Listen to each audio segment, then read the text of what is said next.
ደረጀ ለማርታ እውነቱ ነገራት። በስተመጨረሻ ደረጀ የደበቀውን ምስጢር ለማርታ ነገራት። ወይዘሮ ማርታ ደግሞ አንድ በጣም ከባድ የሆነ የደበቀችው ምስጢር ነበረ። በስተመጨረሻ እሷም ነገረችው። ሰላም ዳጣ ልጇ መሆኗን አወቀች። ምሳሌ ለኤቢ ሁሉንም ነገር ነገረቻት። ሰላም ሰላም የህይወት ላይፍ ቻናል ቤተሰቦች እንዴት ናችሁ? ደህና ናችሁ? እኔ ደህና ነኝ፣ እግዚአብሔር ይመስገን። የዚህ ቻናል ቤተሰብ የሆናችሁ ላይክ ሼር አትርሱ። የዚህ ቻናል ቤተሰብ ያልሆናችሁ ደግሞ ላይክና ሰብስክራይብ በማድረግ ቤተሰብ ሆኖ ማለት ፈልጋለሁ። ለዛሬ ይዤላችሁ የመጣሁ ዳጣ ክፍል 52 ነው። እስከ መጨረሻ አብራችሁን ቆዩ። የዛሬ ፓርት በጣም ይለያል። ዳጣ ክፍል 52 ባለፈው እንደምናውቀው ኤቢ ብዙ ነገር ነው የምትሞክረው። ዳጣ ለማስከፋት ከቤት ለማስወጣት ምናምን ብዙ ነገር ነው የምትሰራው ማለት ነው የምትጥረው። ለዳጣና ለሰላም የማትሰራው ተንኮል የማትጠነዝዘው ነገር የለም ማለት ነው ኤቢና እስካሁን አልተሳካላትም። ብዙ ጊዜ ነው የሞከረችው፣ ግን አሁን ደግሞ ለየት ባለ ዳጣን ለመግደል ሞከረች።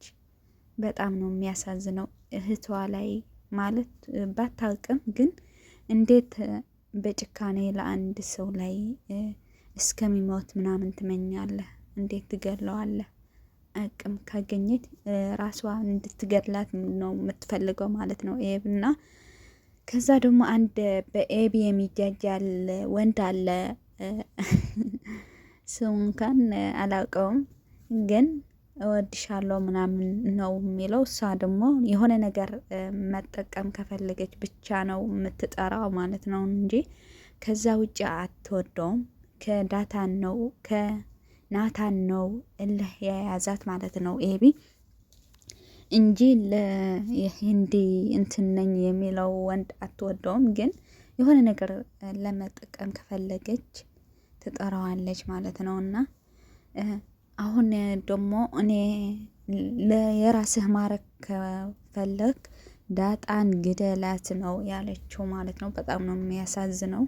ዳጣ ደግሞ እህቷ መሆኗ ስለምታውቅ የኤቢ ኩፉ የኤቢ ተንኮል ምናምን አይታያትም ማለት ነው ዳጣና ኤቢ ግን መቼም እንትን ማለት ክፉና ተንኮል ከማሰብ ወደ ኋላ አትልም። ለዳጣን ግደላት አለችውና እሱ ደግሞ ሲከተላት፣ ዳጣ ደግሞ በጣም እንትን የሆነች ሰው ናት።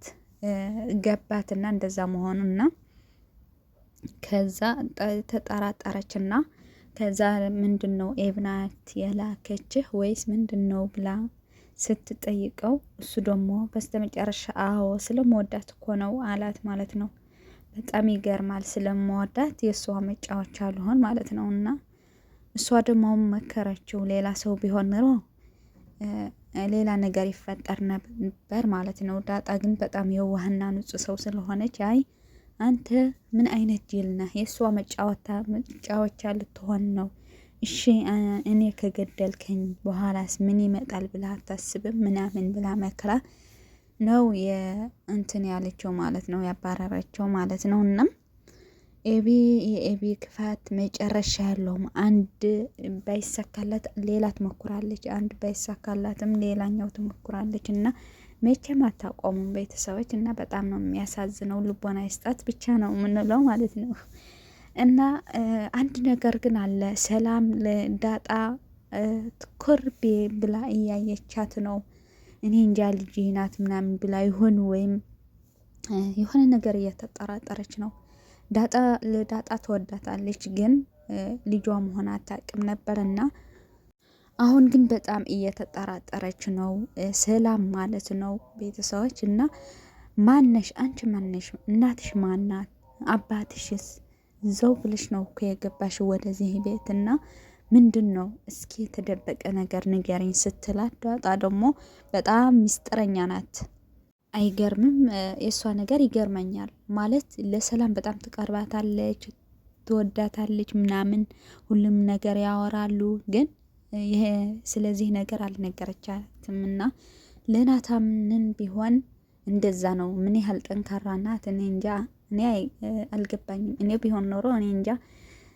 ያዳጣ ነገር ግን በጣም ነው የሚገርመኛል እና ማውራት አትፈልግም። በጣም መያዝ ትችላለች ማለት ነው። ጠንካራ ናት እና ለናታንም ለሰላም ምንም ነገር መናገር አልቻለችም ማለት ነው። እና ሰላም ደግሞ በጣም ውስጣ እየነገራት ነው መሰለኝ ልጇ መሆኗ የእናት ነገር መቼም አይቀርምና በጣም እንትን ስለ ዳጣ ማወቅ እየፈለገች ነው እና ለማወቅ እየጣረች ነው ቤተሰብ እና ብታውቅ ጥሩ ነበር። ምክንያቱም በጣም እየከፋት ነው። ሰላም ልጄ አለች አለኝ ግን የት ናት ምናምን ብላ እያሰበች ነው እና ዳጣም እንደዛ ነው። ደረጀ ደግሞ እስከ መቼ የሆነ እኔ እንጂ አላቅምና መናገር በጣም ነው የፈራው። ለማርታ ትንሽ ትንሽ ልነግራት ሞክሮ ነበር ግን አልነገራትም ማለት ነው ጋይስ እና ኤቢ ልጅሽን ማለት ልጃችን ብታጠፋ ኖሮ የሆነ ስህተት ብትሰራ ይቅር ትልያታለሽ እና ለእኔ ቢሆንስ ብሎ ጠየቃት ለወይዘሮ ማርታ ማለት ለሚስት ማለት ነው። እና እሷ ደግሞ ምን አይነት ጥያቄ ነው ምናምን ብላ በዛ አጋጣሚ በጣም ነው ማደንቃት ማለት ነው ለወይዘሮ ማርታ። እና ወይዘሮ ማርታ ደግሞ እንዴ ምን ማለትህ ነው? አንተ እኮ ባሌ ነህ። አንተ እኮ ብዙ ነገር የሰጠኸኝ ውድ ባሌ ነህ። አንተ እኮ የልጆቼ አባት ነው። ልጆች የሰጠኸኝ አባት ነህ፣ ልዩ አባት ነህ ምናምን ብላ ምን ማለትህ ነው አለችውና ለመናገር ፈልጎ ግን ፈርቶ ቀረ ማለት ነው አቶ ደረጀ።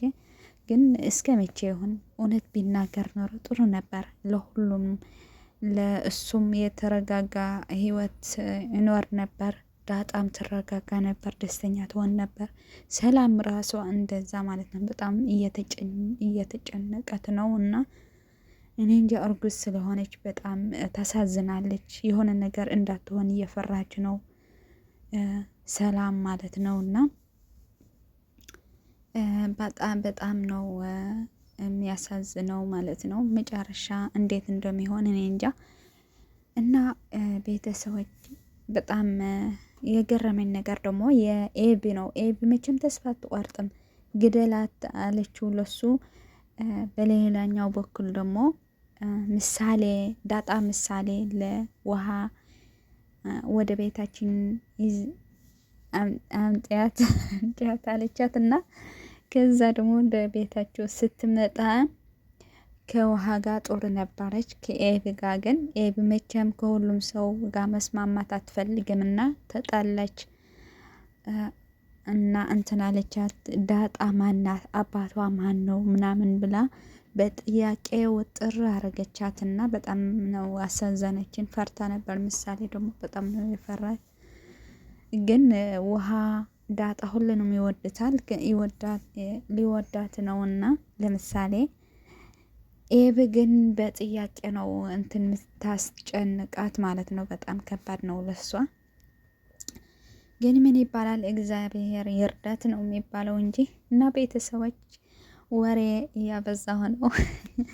ለዛሬ ይዤላችሁ የመጣሁት ዳጣ ክፍል 52 ለዚህ ይመስላል ነበር እና እስከ መጨረሻ እንድትሰሙት ተስፋ አረጋለሁ። ከሰማችሁ ደግሞ ላይክ እና ሼር ማድረግ አትርሱ። ቤተሰብ ያልሆናችሁ ደግሞ ሰብስክራይብ በማድረግ ቤተሰብ ሁኑ።